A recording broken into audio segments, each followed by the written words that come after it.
મારા રૂવાણા તમે ઝૂમ કરીને બતાવી શકતા હો તો બતાવજો. ડૉક્ટર નિમિત ઓઝા આપણી સાથે છે. Please welcome sir.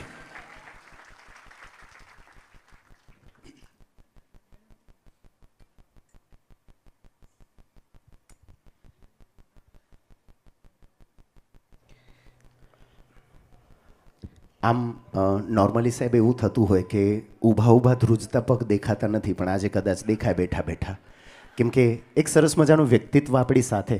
અને કંઈક નવતર પ્રયાસ એ છે કે આપને અમે ખૂબ સાંભળ્યા છે, ખૂબ વાંચ્યા છે, આમ રૂબરૂ પહેલીવાર જોવાનો મોકો મળ્યો છે.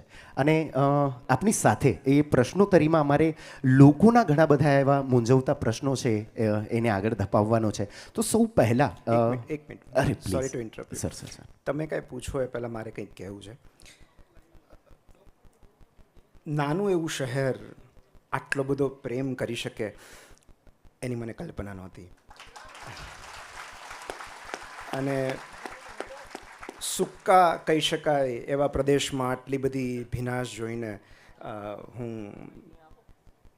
સ્તબ્ધ છું. મને કાલથી સતત મેસેજ આવ્યા કરે છે કે જગ્યા નથી, અમારે ગમે એમ કરીને અંદર આવવું છે. અને કીર્તિભાઈ જોડે વાત થઈ, આવી જ પરિસ્થિતિ એમની પણ છે. એમને પણ એટલા બધાના ફોન કોલ્સ આવ્યા છે, મેસેજીસ આવ્યા છે કે અમારે આવવું છે પણ હવે બેઠક નથી, સીટ નથી, તો શું કરવું. એટલે મને એવું લાગે છે કે મારે બહુ જલ્દી અહીંયા પાછા ફરવું પડશે. પણ હું બિલકુલ તમને સારું લગાડવા નથી કહેતો, કારણ કે એવી જરૂર નથી. છેલ્લા 5 વર્ષમાં જે કાર્યક્રમનો હું ભાગીદાર હોઉં, જેનો હું સાક્ષી હોઉં, એમાં આ શ્રેષ્ઠ કાર્યક્રમ છે. કારણ કે આવા વાઇબ્સ, એક પણ ગીત અત્યાર સુધીનું એવું નહોતું કે જેમાં મારી આંખો ભીની ન થઈ હોય. મને જાહેરમાં રડવું ગમે છે. તો અને કપિલભાઈ અને અર્ચનાબેન, એટલું સુંદર તમારો અવાજ, તમારું પ્રેઝન્ટેશન. બહુ ઓછા એન્કર્સના સંપર્કમાં હું આવતો હોઉં છું. એક અમારો પુનિત છે ભાવનગરનો, અને વન ઓફ ધ બેસ્ટ એન્કર્સ મને એવું લાગે છે. જે રીતનું એમનું પ્રેઝન્ટેશન છે, એમનો અવાજ છે, એમની હ્યુમર છે, એમના પંચીસ છે. અર્ચનાબેનની જે સ્ટોરીઝ એમણે સરસ મજાની બોલિવૂડની લઈ આવ્યા, બહુ જ સુંદર વાત. મારે એ કહેવું હતું, તમે શરૂઆતમાં જિંદગીની વ્યાખ્યાનું પૂછ્યું. રુચિએ બહુ જ સરસ વાત કરી, બંગાળી લેખકની, કે મને મોટી ઘટનાઓમાં ભરોસો નથી, મોટી ઘટનાઓ મને રોમાંચિત નથી કરતી. રોજ સવારે એક ફૂલ ખીલે એ જોઈને હું માની લઉં છું કે ઈશ્વર ક્યાંક છે. કોઈ પતંગિયાને જોઉં એટલે મને બ્રહ્માંડના ચમત્કારમાં શ્રદ્ધા બેસે છે. અને ટાગોરે તો લખ્યું છે કે જન્મ લેતું દરેક બાળક એ સંદેશ લઈને આવે છે કે ઈશ્વરે હજુ માણસ જાતમાંથી શ્રદ્ધા ગુમાવી નથી. અને એટલે જિંદગીને વ્યાખ્યાયિત કરવામાં મને જ્યારે હું વિડીયો જોતો હતો શરૂઆતમાં, ત્યારે મને મારું એક પુસ્તક છે એને મૃત્યુ ન કહો, એનું પહેલું પ્રકરણ યાદ આવ્યું, જેનું શીર્ષક છે જિંદગી એ બ્રહ્માંડની ઉર્જાનું લક્ષણ છે. આપણે અહીંયા છીએ કારણ કે આપણામાં ક્યાંક બ્રહ્માંડની ઉર્જા છે. અને એટલે જ આપણે બધા એનું મેનિફેસ્ટેશન છીએ. આપણા થકી કોઈક આ સૃષ્ટિને અનુભવવાનો પ્રયત્ન કરી રહ્યું છે. એટલે આપણે એના નિમિત્ત છીએ. અને મને અહીંયા પણ આ વોર્મથ અનુભવાય છે તમારા લોકોની. એવું કહેવાય કે ભાવનગરનું ઓડિયન્સ સૌથી પ્રબુદ્ધ શ્રોતા હોય. મને આજે એવું જ ઓડિયન્સ અહીંયા સાંપડ્યું છે. પ્લીઝ. કચ્છ હંમેશા ભાવનું ચાહક રહ્યું છે અને આપ આખું ભાવનગર લઈને આવ્યા છો. નિમિત સર, શરૂઆત મારે એ જ કરવી છે કે 2 જનરેશન, આમ તો 3 જનરેશન અહીં દેખાઈ રહી છે, 3 પેઢીઓ અહીંયા છે. બેબી બૂમર્સ જેને કહેવાય છે, ત્યારબાદ મિલેનિયલ્સ છે અને જેનઝી છે.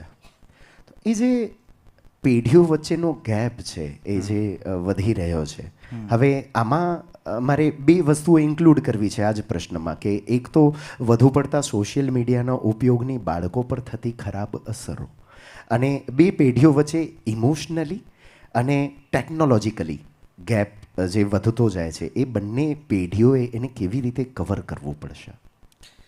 સોશિયલ મીડિયા માત્ર બાળકો પર?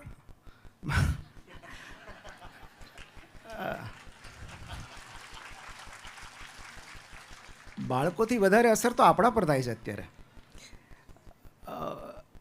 એનું કારણ એ છે કે જે પ્રોમિસ સાથે, જે ઈરાદા સાથે સોશિયલ મીડિયાની રચના કરવામાં આવી હતી, એમાં સદંતર નિષ્ફળ ગયું છે. લોકોને જોડવું એ એમનો ઈરાદો હતો, અને અત્યારે લોકો સૌથી વધારે નિરાશ એના કારણે થઈ રહ્યા છે. તો ક્યાંક સોશિયલ મીડિયા એ જે પ્રોમિસ આપ્યું હતું એ પૂરું કરવામાં એ નિષ્ફળ ગયું છે, અને એટલે કદાચ આટલી બધી ગંભીર અસરો સોશિયલ મીડિયાની જોવા મળી રહી છે. સરફેસ પર નહીં, પણ આંતરિક સ્તરે, માનસિક સ્તરે, ભાવાત્મક સ્તરે. માત્ર બાળકો, કારણ કે બાળકોમાં તો આપણે જોઈએ કે બાળકોમાં શું શું અસરો થાય તો બધાને ખ્યાલ છે કે બાળક ચીડચીડિયું થઈ જાય, એટેન્શન સ્પાન ઓછો થઈ જાય, બીજે ક્યાંય ભણવામાં મન ન લાગે, બહાર રમવા ન જાય, સતત વિડીયો ગેમ્સ પર હોય, મેદસ્વી બનતું જાય, વાત ન માને, જિદ્દી થઈ જાય.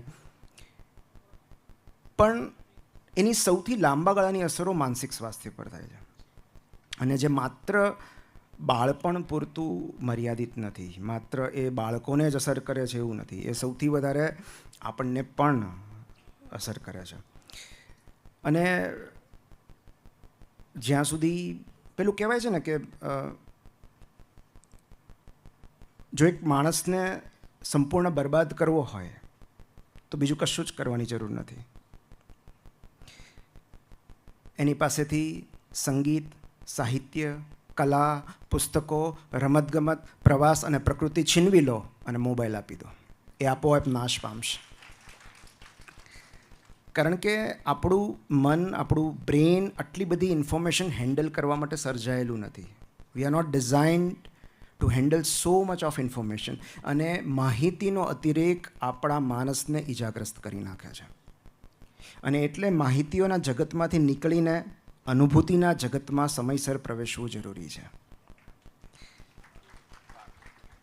અને એટલે આ જે ઇન્સ્ટ્રુમેન્ટ છે, મ્યુઝિકલ ઇન્સ્ટ્રુમેન્ટ, ગીત, સંગીત, કલા, સાહિત્ય, રમતગમત, આનું મહત્ત્વ એટલે છે. એને પરસીવ્ડ સોશિયલ આઇસોલેશન કહેવાય છે. તમે જેટલો સમય વધારે ફેસબુક કે ઇન્સ્ટા સ્ક્રોલ કરતા જાઓ, એટલે આ એક જ એવી વસ્તુ છે કે જે તમારી એકલતાને વધારી શકે છે. તો ઇટ ઇઝ પરસીવ્ડ આઇસોલેશન. તમને સતત એવું લાગે છે કે આખું જગત સાથે છે, હું એકલો દૂર છું. અને જેટલો સમય એક છે ને, એનું મને સ્ટડી એક્ઝેક્ટ યાદ નથી, પણ અમુક ચોક્કસ મિનિટો પછી તમે વધારે સમય સ્ક્રોલ કરો, પછી ધીરે ધીરે ધીરે એ ડૂમ સ્ક્રોલિંગ, ડિપ્રેશન, પરસીવ્ડ આઇસોલેશન, આ ધીરે ધીરે ધીરે તમારું માનસિક સ્વાસ્થ્ય ધીરે ધીરે બગડતું જાય. એટલે તમે 10 મિનિટ તમને મજા ના આવે એટલે 10 મિનિટ તમે મૂકી દો, બરાબર. 11મી મિનિટે તમને પાછું ડોપામિનનું ક્રેવિંગ થાય કે લાવો ને એકવાર જોઈ લઉં, કંઈક તો નોટિફિકેશન હશે ને, કોઈકનો તો મેસેજ હશે ને. એટલે આ બાળકના ડાયપર જેવું છે, સતત ચેક કરતા રહેવું પડે કે ભીનું થયું છે કે નહીં. અને સરવાળે આ જે ભ્રામક સુખ છે, આમ તો સુખ પણ ન કહેવાય, ભ્રામક આનંદની શોધમાં માણસ જાતને સૌથી વધારે નિરાશ કરતો હોય છે. કારણ કે એ એક એવી ટેકનોલોજી પર, એવા અલ્ગોરિધમ પર આધાર રાખે છે કે જે ક્યારે એનો સાથ નથી આપવાનો. તમે ગમે એટલા પ્રતિભાશાળી હશો, પણ અલ્ગોરિધમ તમને ફેવર કરે એવું જરૂરી નથી. અને એટલે જ હું કહેતો આવ્યો છું કે રિયલ સક્સેસ ઇઝ ઓફલાઈન. ખરી સફળતા ઓફલાઈન છે. તમારા મિલિયન્સ ઓફ ફોલોઅર્સ હોય એનાથી તમે સફળ નથી થઈ જતા. તમને કેટલા લોકો પ્રેમ કરે છે, તમે કેટલાના જીવનમાં સકારાત્મક પરિવર્તન લાવી શક્યા, at the end of the day એ જ બાબતો મેટર કરે છે. અને જે તમે જનરેશન ગેપની વાત કરી એ માત્ર ઇમોશનલ કે ટેકનોલોજીકલ ગેપ નથી, સૌથી વધારે અંતર મૂલ્યોનું હોય છે. So there should be no gap in values. અને શાહબુદ્દીનભાઈની એક બહુ જ સરસ વાક્ય છે શાહબુદ્દીન રાઠોડનું, કે સંસારની સમસ્યામાં કોઈ એક જણની સમજદારી કામમાં નથી આવતી. એમણે આ વાક્ય પતિ પત્ની માટે કહ્યું હતું કે સંસારની સમસ્યામાં કોઈ એક જણની સમજદારી કામમાં નથી આવતી. સમજણનો સેતુ એવો હોવો જોઈએ કે બંને એના પર ચાલીને એકબીજાને મળી શકે. બાકી ચાર્લી ચેપ્લિન, આલ્બર્ટ આઇન્સ્ટાઈન, કેટલા બધા એવા ઉદાહરણો છે કે એવું નહોતું કે એમનામાં સમજણનો અભાવ હતો, એમનામાં કેટલી બધી સમજણ હતી, પણ એમના જેટલી સમજણ એમના સાથીમાં નહોતી. અને એટલે જ્યારે પણ આપણે ગેપની વાત કરીએ ત્યારે ગેપ બંને જણે પૂરવો પડે છે. તમે કોઈ રિલેશનશિપમાં તમે તમારું 100% આપો ને તો એ રિલેશનશિપની દ્રષ્ટિએ 50% જ કહેશે. તો સૌથી પહેલાં તો એ અંતર છે એ સ્વીકારવું પડે છે કે મારા ને મારી દીકરી વચ્ચે અંતર છે, મારા ને મારા પપ્પા વચ્ચે અંતર છે. એનું કારણ છે કે એ જે યુગમાં ઉછર્યા છે ત્યારની ઇન્સિક્યોરિટીઝ અલગ હતી, મારા વખતની અસલામતીઓ અલગ હતી ને મારી દીકરી વખતે અલગ હશે. અને આપણે મોટે ભાગે સંતાનોને આપણી અસલામતીઓ ભેટમાં આપતા હોઈએ છીએ. મા બાપ સંતાનોને ટોક્યા કરે છે, ખીજાયા કરે છે, એની પાછળનો એક જ હેતુ છે કે એને ગરીબ કે દુઃખી જોવા નથી માગતા. સો એ ડરમાંથી આ કંટ્રોલ આવે છે. દરેક પેઢીના સંઘર્ષો અલગ હોય છે, દરેક પેઢીની સમસ્યાઓ અલગ હોય છે, દરેક પેઢીના પ્રશ્નો અલગ હોય છે. એટલે જે તકલીફો મારા પપ્પાને સતાવતી હતી કે મારી મમ્મી વખતે હતી, ભણવા માટે ફીસ નહોતી, બહુ જ ઓર્ડિનરી બેકગ્રાઉન્ડમાંથી કે લો મિડલ ક્લાસ જેમને કહી શકાય, તો 2 જ જોડી કપડાં હોય, ત્યાંથી મારા સુધી અને મારાથી મારી દીકરી સુધી, તો એ with the passage of time ઘણું બધું બદલાય છે. અને એટલે જે એ દ્રષ્ટિ હોય એ પણ બદલાશે. જે સમસ્યાને હું જે રીતે જોઉં છું મારી દીકરી અલગ રીતે જોશે. પણ જ્યાં આગળ અસંમતિનો અવકાશ હોય ત્યાં સંવાદનો સેતુ રચાતો હોય છે. અને જ્યાં સંવાદનો સેતુ રચાતો હોય છે ત્યાં જનરેશન ગેપ નડતો નથી. તો જનરેશન ગેપ ઘટાડવા માટે સૌથી પહેલાં સંવાદ કરવો જરૂરી છે. એ કોમ્યુનિકેશન જો નહીં થાય કે, અને હું તો બહુ મેં વચ્ચે પણ કહ્યું હતું કે બાય ધ વે નૌશાદભાઈ આવ્યા છે અહીંયા, Naushad Khatri, I don't know, એ આવવાના હતા. તો મને એટલે યાદ આવ્યું કે થોડા સમય પહેલાં મારા એક સિનિયર છે અને અમે સાથે હતા MBBSમાં, MS-માં એ 3rd 4th યરમાં હતા જ્યારે હું 1st યર હતો. અને અમારા વચ્ચે કોઈ ગેરસમજણ થઈ અને અમારા વચ્ચે સંપર્ક તૂટ્યો. ખાસા બધા સમય સુધી અમે એકબીજા સાથે વાત ન કરી. અને મને યાદ છે 3rd ડિસેમ્બર એમનો બર્થડે છે, તો મેં એમના બર્થડે એમને વિશ કર્યું. આઉટ ઓફ નો વેર મને ઈચ્છા થઈ કે ચલો હું વિશ કરું. અને તરત એમનો રિપ્લાય આવ્યો, તરત કે thank you so much dear, ઘણા લાંબા સમયથી વાત નથી થઈ, ઇટ સીમ્સ કે આપણા વચ્ચે એક અંતર ઊભું થયું છે, કદાચ હું એના માટે જવાબદાર હોઈશ. એ મેસેજ વાંચીને મેં ઇમિડિયેટલી એમને ફોન કર્યો અને અમારી વચ્ચે 30 મિનિટ વાત ચાલી. And now everything is normal. તો મને એમ થાય છે કે જો મેં એમને મેસેજ ન કર્યો હોત તો એમણે આ કબૂલાત ન કરી હોત કે આપણી વચ્ચે અંતર ઊભું થયું છે. એમણે આ કબૂલાત ન કરી હોત તો મેં ફોન ન કર્યો હોત. અને મેં ફોન કરીને પહેલું એવું જ કીધું કે તમે જવાબદાર ન હોઈ શકો, જો અંતર ઊભું થયું છે તો એના માટે હું પણ 50% જવાબદાર છું. તો નદીઓને દોષ આપીને સેતુ ન બાંધી શકાય. બ્રિજ બનાવવા માટે, સેતુ બનાવવા માટે સંવાદ જરૂરી છે. રિસ્પોન્સિબિલિટી લેવી પડે છે કે હા આપણા વચ્ચે અંતર વધ્યું છે. પણ એ ત્યારે જ શક્ય બને કપિલભાઈ જ્યારે વિલિંગનેસ હોય.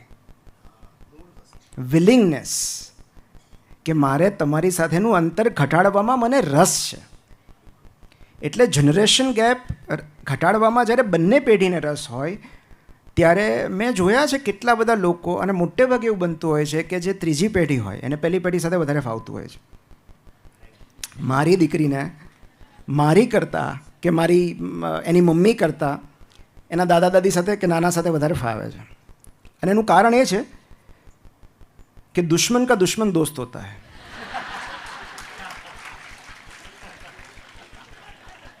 સો દે હેવ કોમન એનિમી. મારી ફરિયાદ મમ્મી પપ્પા કોને કરે? વૃષ્ટિને. મારીને નૃપાની ફરિયાદ વૃષ્ટિ કોને કરે? દાદા દાદીને. અને એટલે એમની વચ્ચેની મૈત્રી એટલી ગાઢ થતી જાય છે કે અમારા કંટ્રોલમાં કશું રહેતું જ નથી પછી. અને મોટે ભાગે એવું બનતું હોય છે કે મેં હમણાં જ એક રીલમાં કહ્યું હતું કે every parent needs a parent. દરેક પેરેન્ટને એક પેરેન્ટની જરૂર હોય છે કે જ્યાં એ પોતાના બાળકોની ફરિયાદ કરી શકે કે આ જિદ્દી છે, નથી માનતી, સાંભળતો જ નથી. અને મોટે ભાગે એ પેરેન્ટ વડીલો હોય છે, દાદા દાદી હોય છે. એટલે અમે પણ ક્યારેક અમારા સંતાનોની ફરિયાદ એમને કહેતા હોય છે. તો એ ક્યારેક સહાયતા કેન્દ્ર કે ફરિયાદ નિવારણ કેન્દ્ર એક જ હોય છે ઘરમાં. પણ મેં એવા ઘણા બધા ફેમિલીઝ જોયા છે કે જ્યાં આટલું બધું પેઢી વચ્ચે અંતર હોવા છતાં એમની વચ્ચેની મિત્રતા હજુય જળવાઈ રહી છે. કારણ કે એ ઘરના વાતાવરણમાં જ એવું હોય છે. એ કઈ રીતે એમનો ઉછેર થાય છે, ઇમોશનલ ટેકો એમને કેટલો મળે છે, એના પરથી એ દરેક બાળક છે ને બે વસ્તુ ઝંખે છે: ઉડવા માટે પાંખ અને પાછું ફરવા માટે ઝાડ. તો you will always have to give wings to fly and roots to come back to. તમે જ્યારે એમને રૂટ્સ આપો છો, મજબૂત મૂળિયા આપો છો, ત્યારે બાળક ભલે અમેરિકા રહેતું હોય એ તમારી સાથે જોડાયેલું રહેશે. એમને ઉડવાની ના નથી, પણ ઉડ્યા પછી પણ એને ખબર હોવી જોઈએ કે એના રૂટ્સ ક્યાં છે, એના મૂળ ક્યાં છે. અને એટલે જ બાળકોને આપણો ઇતિહાસ કેવો જરૂરી છે, ખાસ કરીને કુટુંબનો ઇતિહાસ. કે બેટા અત્યારે તું ભલે કારમાં ફરતી હો, એક સમય હતો કે આપણી પાસે પેલું ચેતક હતું, એ વારે વારે બંધ પડી જતું, આડું કરીને ચાલુ કરવું પડતું, નમાવીને.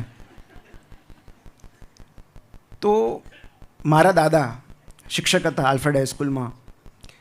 ત્યારે તો ટ્યુશનનો પણ આટલો બધો જમાનો નહોતો. તો મારા દાદાને 3 સંતાનો. તો એમને કેટલી આર્થિક મુશ્કેલીમાં એમણે 3 સંતાનોને મોટા કર્યા, ત્રણેયને પગભર કર્યા, ત્રણેયને રોજગાર અપાવ્યો. આ બધી વાતો હું જ્યારે મારી દીકરીને કહું છું ને ત્યારે એને ખ્યાલ આવે છે કે હા, હવે જેમ જેમ જેમ જેમ આગળ વધતું જાય છે એમ બધું સુવિધાયુક્ત થતું જાય છે.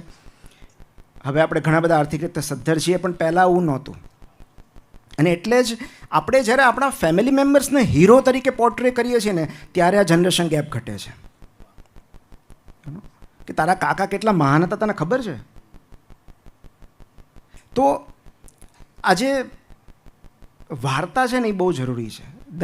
Every family needs a good story and story about their family members. હમણાં જ ફાધર્સ ડે પર કોઈએ લખ્યું હતું કે દરેક પિતા એના સંતાન માટે હીરો હોય છે. અને ત્યારે મેં એવું લખ્યું હતું કે જો એમાં મમ્મીની સંમતિ હોય તો જ. કારણ કે જો પિતા એની દીકરીની નજરમાં હીરો છે તો એનો મતલબ એમ કે એની ઘણી બધી નબળાઈઓ હજી નથી પહોંચી સંતાન સુધી, અને એનો ક્રેડિટ મમ્મીને આપવો જોઈએ. કારણ કે એક બાળકની નજરમાં એના પિતા ત્યારે જ હીરો બને છે જ્યારે મમ્મી એને એના વિશેની હિરોઇક સ્ટોરીઝ કહે છે કે તારા પપ્પા જો કેટલી મહેનત કરે છે, કેટલા લોકોને મદદ કરે છે. અને આ જે નેરેટિવ છે એ જનરેશન ગેપ ઓછો કરે છે.